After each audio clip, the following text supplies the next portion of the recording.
ஹalleluya! நம் கர்த்தராகிய இயேசு கிறிஸ்துவின் நாமத்திலே உங்களுக்கு வாழ்த்துக்கள். இன்னொரு விசேஷமான நாளை ஆண்டவர் நமக்கு கொடுத்திருக்கிறாரு. எழுந்துட்டீங்களா? ஆண்டவருடைய வசனத்தை கேட்க ஆயத்தமா இருக்கீங்களா? ஐயோ, எல்லாம் முடிஞ்சிருச்சு இல்லையா? கிறிஸ்மஸ் முடிஞ்சிருச்சு இல்லையாங்க? இன்னும் ரிலாக்ஸ் ஆகிறோன்னு சொல்றீங்களா? ஐயோ, நம் இயேசு ஆண்டவரை ஆராதிப்பதை நம் வாழ்நாளின் எல்லாம் தொடர வேண்டுங்க. அவர் நேற்றும் இன்றும் என்றென்றைக்கும் மாறாதவராக இருக்கிறார். பண்டிகை சந்தோஷம் இல்லைங்க, ஆண்டவரிடத்துல சந்தோஷமா இருப்பதுதான் நிஜமான கிறிஸ்தவ வாழ்க்கை. வாங்க ஒரு சிறிய வார்த்தையை தியானிப்போம். பரிசுத்தரே, உமக்கு நன்றி ஆண்டவரே. இன்னொரு முறை ஆண்டவரே, உம்முடைய மகத்துவத்தை பற்றி தியானித்து உம்முடைய அன்பை பற்றி இன்னொரு முறை நினைத்து சந்தோஷப்படும்படிக்கு, உம்முடைய ஆசீர்வாத நன்மைகளை பெற்றுக்கொள்ளும்படிக்கு, எங்களுக்கு முன்பாக இருக்கிற புதிய வருஷத்துல உமக்கு சாட்சிகளாய் வாழ்வதற்கு ஆசீர்வாதம் பெற எங்களுக்கு உதவி செய்ய வேண்டும் என்று கிறிஸ்துவின் நாமத்திலே கேட்கிறோம் பிதாவே, ஆமென். பிரேக் எடுக்க வேண்டாங்க. திரும்ப 31 டிசம்பர் அண்ட் 1 ஜான்வரிக்கு மட்டும் எங்கேயும் இல்லாத பக்தியை காட்டிக்கிட்டு திரும்ப புதிய வருஷத்துக்கு போகிறதுக்கு முன்னாடி புதிய தீர்மானங்களை செய்வோம், ஆண்டவரிடத்துல வாக்குத்தத்தங்களை பெற்றுக்கொள்வோம் என்று அலட்சியமா இருக்க வேண்டாம். இது ரொம்ப முக்கியமான நேரம். நம்மை நாம ஆயத்தப்படுத்திக் கொள்வதற்கு, ஆண்டவருடைய அன்பை நாம் அதை தியானித்து அவருடைய நன்மைகளை நினைத்து அவரை துதிப்பதற்கு இது எவ்வளவோ நல்ல ஒரு வாய்ப்பு. இயேசு கிறிஸ்து உண்மையாகவே இந்த உலகத்துல பிறந்தார் என்பது நம்புறீங்க இல்லையா? உண்மைங்க. அவர் 33 ஆண்டுகள் இந்த உலகத்துல கிட்டத்தட்ட வாழ்ந்தார். 30 வருஷங்கள் அவர் மறைமுகமாக தான் இருந்தார். ஆனா அந்த 3.5 வருஷத்துல அநேக அற்புதங்களை செய்தார். அவர் ஏன் வந்தாரோ அதை சொன்னார். இந்த உலகம் நிரந்தரம் அல்ல, பரலோக ராஜ்யம் என்பது இருக்கு என்பதை நமக்கு நினைப்பூட்டினார். பரலோக ராஜ்யம் செல்ல வேண்டுமானால் என்ன செய்ய வேண்டும்? ஒரு மனிதன் மனம் திரும்ப வேண்டும், தன் பாவங்களுக்காக பச்சாதாபம் பட வேண்டும் என்று தெளிவாக எல்லாருக்கும் புரியும்படிக்கு ஊமைகளின் வழியாக பேசினார். இன்றைக்கு எங்களை போன்ற ஊழியக்காரங்க பிரசங்கிக்கிறோம்னா அது ஆண்டவர் போதித்ததில் இருந்த சாராம்சம்தான். அவருடைய பரிசுத்த வேதத்தில் இருக்கிற வசனங்கள் தான் எங்களுக்கு ஆதாரம். ஆம், அவருடைய அன்பை நம் பட்சத்தில் வெளிப்படுத்தி இருக்கிறார். நாம் மாற வேண்டும் என்று ஆசைப்படுகிறார். இன்றைக்கு நாம அவரோட கனெக்ட் ஆகணும்னு ஆசைப்படுறாருங்க. இது ஏசாண்டவரை பார்த்துட்டு வர பக்தி இல்லைங்க, ஏதோ கடவுளை தரிசனம் செய்துட்டு வந்தோம் என்று சிலர் சொல்லுவாங்க. ஆனா தேவனை உடையவர்களாக கிறிஸ்துவுடன் உறவு கொண்டிருந்து நமக்கு துணையா இருக்கிற ஆண்டவரோடு அந்யோன்யமான உறவு கொண்டிருப்பது உண்மையான கிறிஸ்தவ வாழ்க்கை. இயேசுவை உடையவங்க உலகத்தை ஜெயிப்பாங்க. கிறிஸ்துவுக்கு சம்பந்தப்பட்டவங்க இயேசு கிறிஸ்துவின் அவருடைய நாமத்தை அங்கீகரித்த ஒவ்வொருவரும் அநீதியை விட்டுவிட வேண்டும் என்று ஆண்டவருடைய வசனம் சொல்லுகிறது. இன்றைக்கு உங்க வாழ்க்கையில மாற்றம் இருக்கா? ஆண்டவர் உங்களை தரிசித்த காலம் இன்னொரு முறை, இன்னொரு வருஷம், இன்று உங்களுக்காக இரட்சகர் வந்திருக்கிறார் என்ற செய்தியை நாம கடந்த நாட்கள் எல்லாம் கேட்டுட்டு இருந்தோம் இல்லையா? அவரை உங்கள் இரட்சகராக செய்து கொண்டீங்களா? இயேசு கிறிஸ்து அவர் வந்தது நம்மை ஆசீர்வதித்து சுகப்படுத்தி நன்மைகளை கொடுத்து போவதற்கல்ல, நம்மை நிரந்தரமாய் நம்முடைய பாவங்களிலிருந்து விடுவிக்கவே, மரணத்தினின்று தப்புவித்து நம்மை நித்திய ஜீவனுக்கு வாரிசுகளாக செய்ய அவர் சிலுவையில் தம்முடைய ஜீவனை கொடுக்கும்படியாக அவர் வந்தார். அவர் எவ்வளவோ நேசித்த எருசலேமிலே எவ்வளவோ அற்புதங்களை செய்தார், எவ்வளவோ காரியங்களை போதித்தார். அந்த தேவாலயத்துக்கு சென்று அந்த தேவாலயத்தில் எத்தனையோ முறை அந்த காரியங்களை சரி செய்வதற்கு, அதை மாற்றுவதற்கு, பரிசுத்தப்படுத்தும்படி முயற்சி செய்தார். ஆனால் அன்றைக்கு இருந்த பரிசேயர்கள், ஆசாரியர்கள், அன்றைய யூதர்களும் மத வைராக்கியமாக இருந்தவர்களும் அவரை அங்கீகரிக்கல. இன்றைக்கு கூடங்க இயேசுவை அறியாதவங்க இயேசுவை கேள்விப்படும் போது எவ்வளவோ சந்தோஷப்படுறாங்க. முதல் முறையா ஆண்டவரை நம்புறவங்க எவ்வளவு பெரிய தேவன் இவர், இப்படிப்பட்ட தேவனை நாங்கள் பார்த்ததில்லை என்று, நாங்க செய்த பக்தி வாழ்க்கையில் இப்படிப்பட்ட அனுபவம் எங்களுக்கு எங்கேயும் கிடைக்கலன்னு ஆண்டவர் மேல எவ்வளோ ஆசையோட அவரை நேசிக்கிறாங்க. ஆனா பிறந்ததுலேருந்தே இயேசு கிறிஸ்துவை அறிந்த குடும்பத்துல பிறந்தவங்க சிலர் இருக்காங்க பாருங்க. எத்தனையோ இப்படிப்பட்ட கிறிஸ்மஸை பார்த்துட்டு, எத்தனையோ முறை பைபிள்ல இருக்கிற வசனத்தின் செய்திகளை கேட்டுட்டு எல்லாம் தெரிஞ்சவங்க இருக்காங்க பாருங்க. அவங்க நிஜமாவே பிரெயினோடு, மூளையோடு அல்லது பாரம்பரியமாக அவங்க பக்தி இருக்கு. ஆனா தங்கள் ஆழ்மனதுக்குள்ள அவங்க கிறிஸ்துவை ஏற்றுக்கொள்ளல. நீங்க அப்படி இருக்கிறீங்களா என்ன? இயேசு ஆண்டவர் லூக்காவின் சுவிசேஷம் 19வது அதிகாரம் 41வது வசனம் வாசிக்கிறேன், கேளுங்க. அவர் நகரத்துக்கு சமீபமான போது அதை பார்த்து அதற்காக கண்ணீர் விட்டு அழுது, எந்த பட்டணம்? பெத்லகேம் அல்ல, பெத்லகேமின் பக்கத்துல இருக்கிற எருசலேமின் நகரத்துக்கு. பெத்லகேம் கிராமம். அவர் அந்த பெத்லகேமிலிருந்து எருசலேமுக்கு கால்நடையாக வந்து அநேக முறை ஆலயத்தில் அவர் பிரசங்கித்தார். அன்றைய பரிசேயர் ஆசாரியர்கள் அவர் கண்டித்தார், அவர்களை திருத்த முயன்றார். அந்த பட்டணத்தை கடைசி முறையாய் அவர் பார்க்கும்போது அவர் மலை மேல் ஏறி உட்கார்ந்து, இப்பவும் அந்த இடம் இருக்குங்க, இயேசு கிறிஸ்து கண்ணீர் விட்ட இடத்துல ஒரு ஆலயத்தை கட்டியிருக்காங்க. அங்கே உட்கார்ந்து பார்த்தா எருசலேம் பட்டணம் எல்லாம் பார்க்க முடியும். ஒலிவ மலைகள், கல்வாரி மலை, அங்க இருக்க சியோன் மலை, அந்த இடங்கள் எல்லாம் அழகாக காணப்படும். அந்த பட்டணம் எல்லாம் தெரியும். அவர் அந்த பட்டணத்தை பார்த்து அழுதாராம். ஏன் அழுதார்? அது தேவன் தெரிந்து கொண்ட இடம், அது தேவன் ஆசீர்வதித்த இடம், அது தேவன் ஏற்படுத்தி கொண்ட வாக்குத்தத்த பூமி. அங்கு தேவாலயம் இருக்கிறது, தேவனுடைய சந்நிதிக்கு அடையாளமாக. அந்த சியோன் மலை, அதை பற்றி வேதத்துல எவ்வளவோ காரியங்களை எழுதியிருக்கிறது.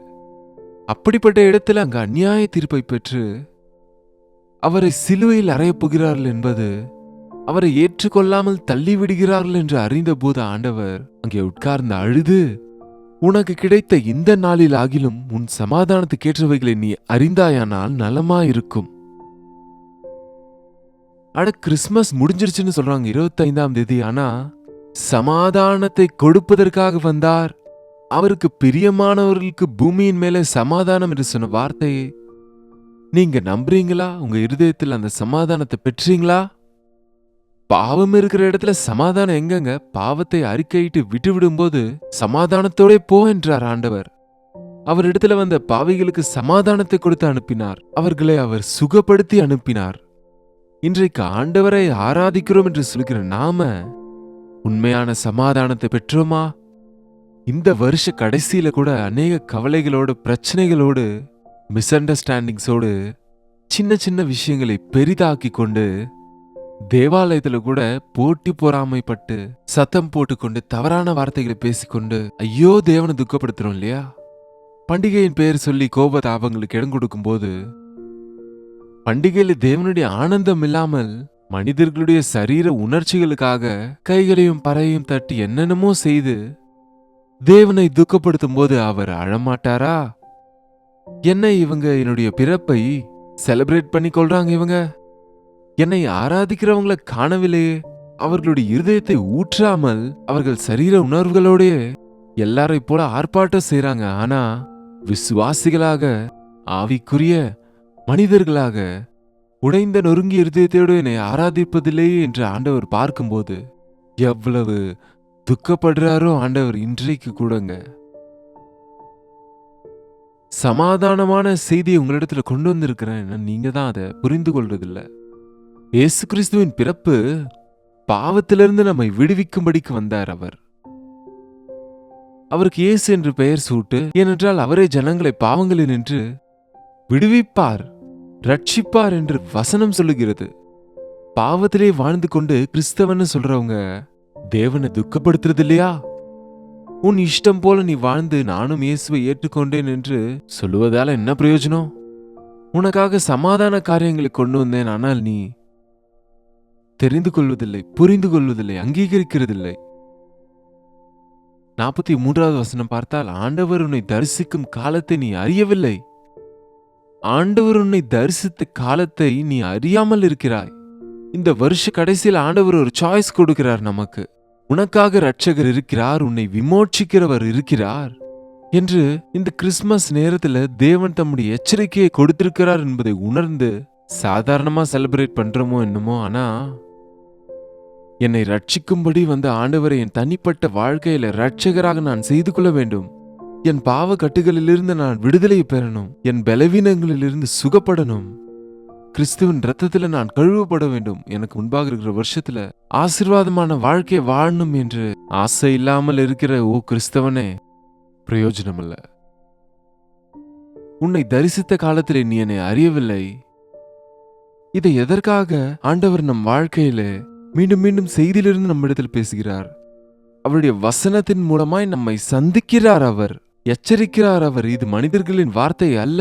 உன்னை உன்னை உன்னை உன்னை பார்த்து அவர் பேசிக் கொண்டிருக்கிறார். வருஷ கடைசிக்கு வந்து விட்டோம், எல்லாமே முடிந்து விட்டது. மனம் திரும்புதல் இருக்கா? பச்சாதாபம் இருக்கா? உடைந்த இருதயம் இருக்கா? தீர்மானம் செய்துக்கிட்டீங்களா? ஆண்டவரை உன்னுடைய இரட்சகராக அங்கீகரித்தாயா? அவரோடு உறவுல இருக்கிற மனிதனாக நீ வாழ்ந்து கொண்டிருக்கிறாயா? ஆண்டவரை இப்படிப்பட்ட நேரத்தில் இன்னும் நாம் அலட்சியம் செய்தால், தெரியாம செய்தவர்களுக்கு சில அடிகள், ஆனால் தெரிந்து செய்தவர்களுக்கு பல அடிகள் விழும். இயேசு கிறிஸ்துவை அறியாதவங்க எவ்வளவு பேர் இருக்கும்போது திரும்ப திரும்ப நீ அவரை பத்தி கேட்டும் இன்னும் அவருக்கு கீழ்ப்படியாம இருந்த தேவன் சும்மா இருப்பாரா? என்ன சொன்னார்னு பாருங்க. ஆகையால் உன் சத்துருக்கள் உன்னை சூழ மதில் போட்டு உன்னை வளைந்து கொண்டு எல்லா பக்கத்திலும் உன்னை நெருக்கி உன்னையும் உன்னிலுள்ள உன் பிள்ளைகளையும் தரையாக்கி போட்டு உன்னிடத்தில் ஒரு கல்லின் மேல் ஒரு கல் இராதபடிக்கு செய்யும் நாட்கள் வரும் என்று சொன்னார். டோன்ட் திங்க் தட் நம்ம என்ன செய்தாலும் பரவாயில்ல நினைக்காதீங்க, ஆண்டவர் மன்னிப்பார்னு. சும்மா இருக்காதீங்க, மன்னிப்பார். அவர் நீடிய பொறுமையுள்ளவர். ஆனால் நொடி பொழுது அவருடைய கோபம் இருக்கும். வீடு வீடாய் சென்று யோசேப்பும் மரியாவும் பெத்லகேமிலே என் மனைவி பிரசவ காலத்தில் இருக்கிறாள், கொஞ்சம் இடம் கொடுங்கன்னு சொன்னா இடமில்லை இடமில்லைன்னு துரத்தி விட்டாங்க.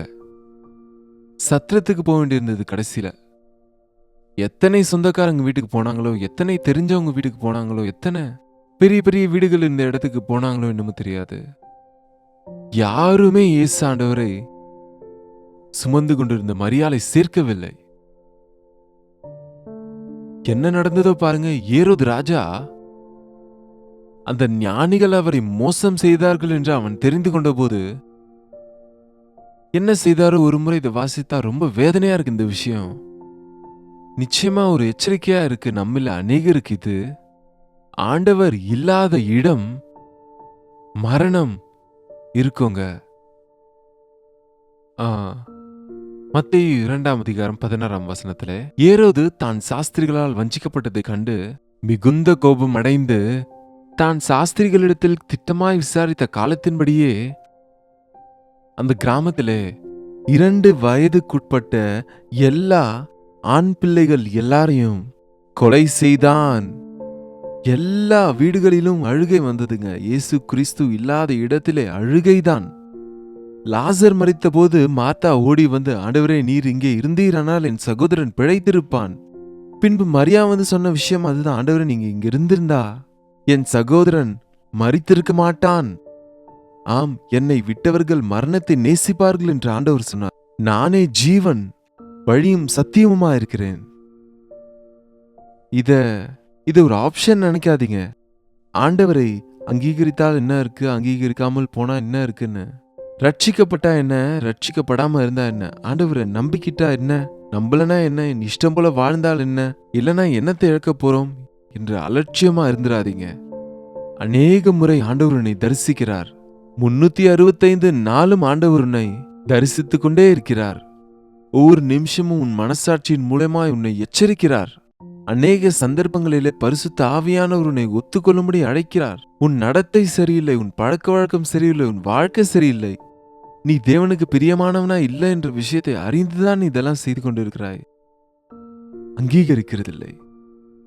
ஒருவேளை இந்த அவ்விசுவாசிகளின் கண்களுக்கு இந்த உலக சம்பந்தப்பட்ட தேவன் தங்கள் கண்களை குருடாக்கினதுனாலே அந்த காலத்தில் இருந்தவங்க ஒரு கடைசி வாய்ப்பை ஆண்டவர் கொடுக்கிறார். இந்த புதிய வருஷத்துக்குள்ளே போகிறதற்கு முன்பாக ஆண்டவரை உன் இரட்சகராக வைத்துக் கொண்டு உன் பாவங்களுக்கு மன்னிப்பை அவரிடத்துல பெற்றுக்கொண்டா புதிய வாழ்க்கையை கொடுப்பதற்கு, நல்ல ஆசீர்வாதங்களை உனக்கு கொடுப்பதற்கு தேவன் ஆசைப்படுகிறார்.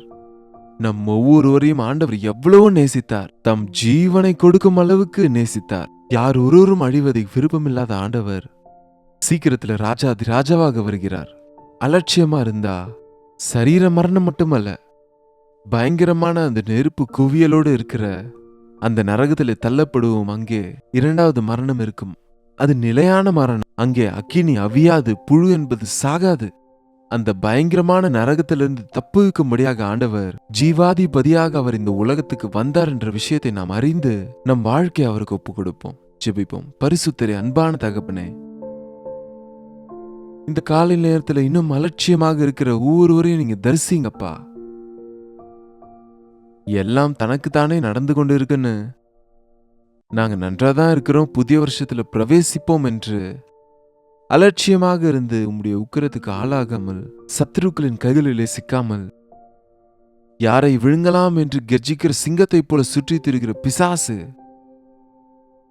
பொறிகளிலிருந்து நாங்கள் தப்பித்துக் கொள்ளவும் இயேசுவே இரட்சகர் என்று உம்முடைய அரவணைப்பில் இருக்கும்போது பிசாசு தீமை நின்று நாங்கள் தப்புவிக்கப்படுவோம் என்று நினைவில் வைத்துக் கொள்ள அனுதின தியானத்துல தினமும் தேவனுடைய வார்த்தையை கேட்கிற ஒவ்வொருவரும் இந்த புதிய வருஷத்துல தேவன் வெளிப்படுத்துகிற எல்லா காரியங்களையும் குறிப்பெடுத்து துதித்து ஆராதித்து கொண்டு புதிய இருதயத்தோடு இந்த புதிய வருஷத்துக்குள்ள பிரவேசிக்க உதவி செய்ய வேண்டும் என்று இன்னும் கிறிஸ்துவை அறியாதவங்களுக்கு இந்த நேரத்தில் உம்முடைய அன்பை பகிர்ந்து கொள்ளும்படி, கிருபை காட்டும்படி கிறிஸ்துவின் நாமத்திலே கேட்கிறோம் பிதாவே, ஆமென். பிதாவாகிய தேவனுடைய அன்பும் குமாரனாகிய கிறிஸ்துவின் கிருபையும் பரிசுத்த ஆவியானவரின் அந்யோன்யமும் ஐக்கியமும் கூடி வந்திருக்கிற நம் அனைவருக்கும் இப்பொழுதும் சதா காலமும் துணையா இருப்பதாக, ஆமென்.